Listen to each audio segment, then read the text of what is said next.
Docteur Martine Vonner, bonjour, merci d'être avec nous. Vous êtes notamment membre du collectif Laissons les médecins prescrire. Vous défendez la possibilité de suivre le protocole du professeur Raoult.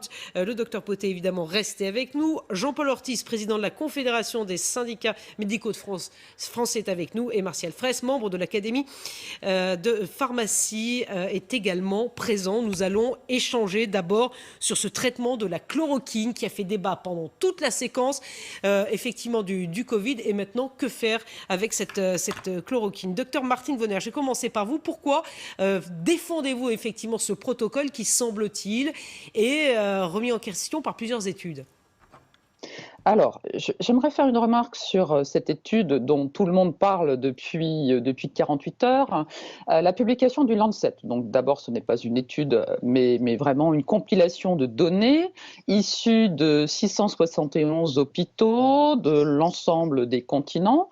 On peut remarquer, et on peut peut-être s'en féliciter, malgré la piètre qualité de cette étude. J'insiste sur la piètre qualité parce que quand on regarde de plus près, les cohortes ne sont pas comparables, il y a des données manquantes et surtout ce qui nous manque, c'est le délai entre j'allais dire le dépistage de la personne, donc la reconnaissance de sa contamination et puis le délai d'hospitalisation et donc d'administration de l'hydroxychloroquine. On voit là qu'une fois de plus, et c'est ce que montre très très bien l'étude, et c'est ce que disent les auteurs dans la conclusion, que l'hydroxychloroquine, il ne faut surtout pas la donner dans des cas graves. Et là, on voit bien que les personnes hospitalisées étaient oxygéno-requérantes pour la plupart, donc étaient déjà dans un état très grave. Il n'y a pas non plus suffisamment de données sur l'état cardiovasculaire.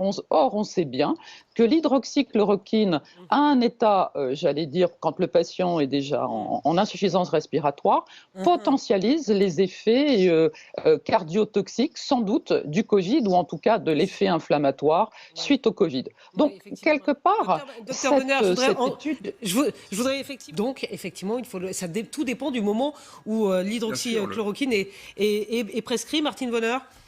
Oui, bien évidemment. Alors, vous n'avez pas précisé, je suis médecin, mais je suis également parlementaire. Et depuis le début de cette crise, je m'étonne très clairement de sa gestion.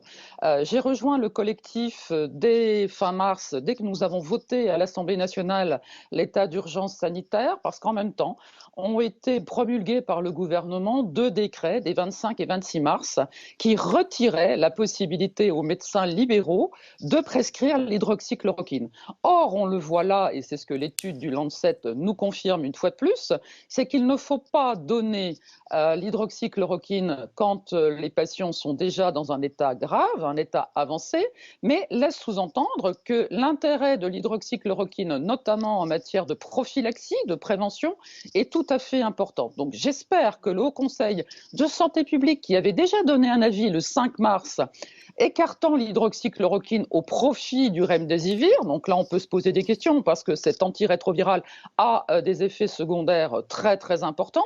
Ce Haut Conseil qui a été saisi en 48 heures, j'espère qu'on aura quand même un principe fondamental qui est le principe contradictoire et l'expertise des avis différents, mais en tous les cas, si le Haut Conseil souhaite que l'hydroxychloroquine ne soit plus donnée en milieu hospitalier, j'espère que les médecins libéraux, les médecins de première ligne, qui sont au devant de la scène, aux côtés des patients depuis le début et qui ont été privés de leur art d'exercer la médecine, seront en tout cas de nouveau en capacité de l'utiliser et de la prescrire en tant que de besoin, en association avec des antibiotiques, je l'espère et je l'appelle vraiment de mes vœux.